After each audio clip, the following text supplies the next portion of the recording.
end of the event, Sheree, how do you think it went?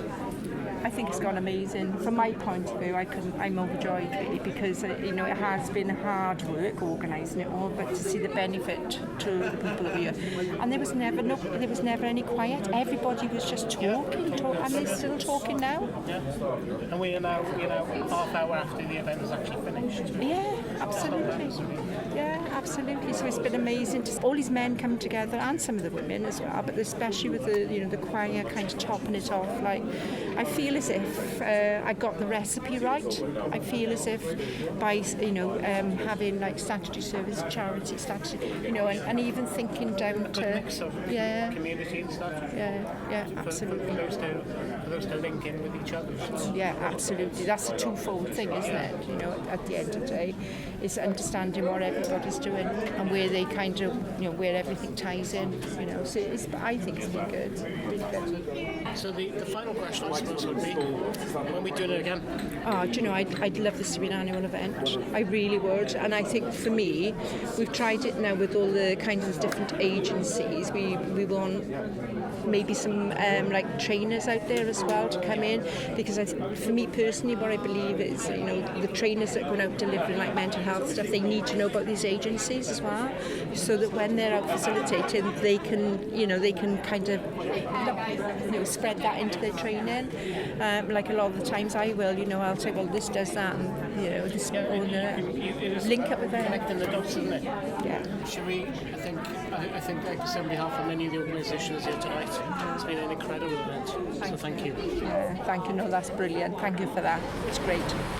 So it's a very special edition of the Torfaen Talk CIC podcast. Here and then from Sheree Williams from 4Minds and Matt from Tidy But. If you do need to get in touch with us on social media, you can find us at Torfaen Talk CIC, the website torfaentalkcic.org.uk.